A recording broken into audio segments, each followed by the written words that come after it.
The first time I realized something was off was when the typing bubbles vanished.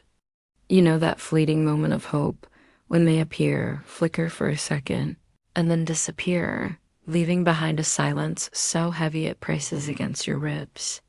That silence became my weekend dot. Sophie had flown out to Miami for her bachelorette trip.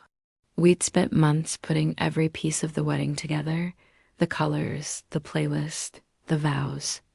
Every detail mattered.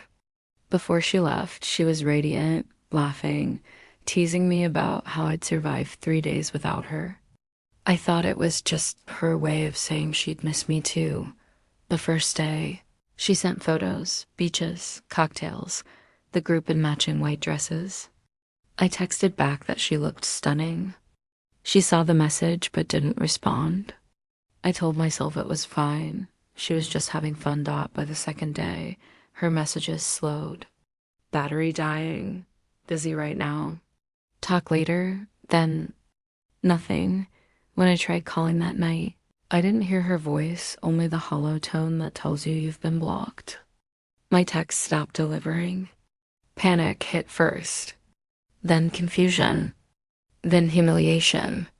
You don't block your fiancé in the middle of your bachelorette trip. Not unless something's broken. I reached out to Mia, her best friend. She'd always been kind, once told me Sophie was lucky to have someone so patient. I sent a simple message. Please just tell me she's safe. I'm not trying to start anything. 2 hours later, my phone buzzed. It wasn't Sophie. It was Mia. Her first message was jumbled, like her hands were shaking. Then came another. She's not who you think she is. And then, I need to tell you something. I just stared at those words. She's not who you think she is. They sank into me like ice. I typed back immediately. What do you mean? Is she okay? Read, no reply.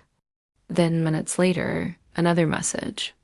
I shouldn't be the one to say this, but you deserve to know. She's been seeing someone else. This trip. It's not just a party.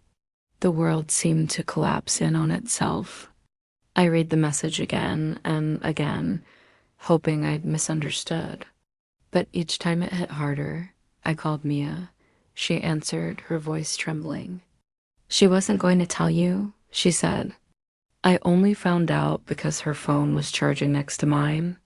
She blocked you after he texted her. Said she didn't want drama before the wedding.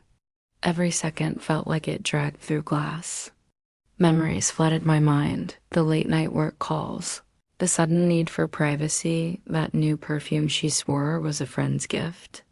All the small things I dismissed because I trusted her. Mia, I whispered, is she with him right now?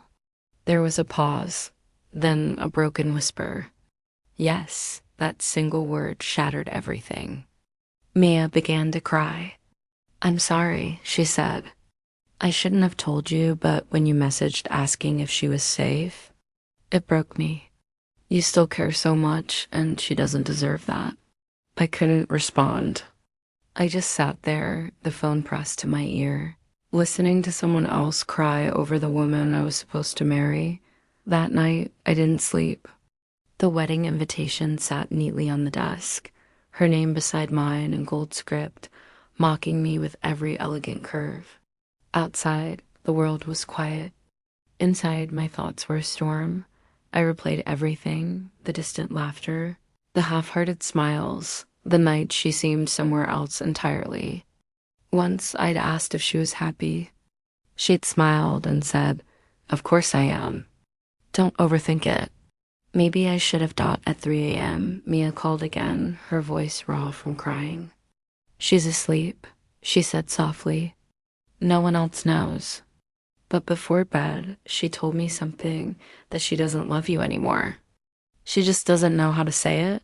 There it was. The truth, sharp, simple, final. I didn't answer right away. I just typed one last message, not to Sophie, but to Mia.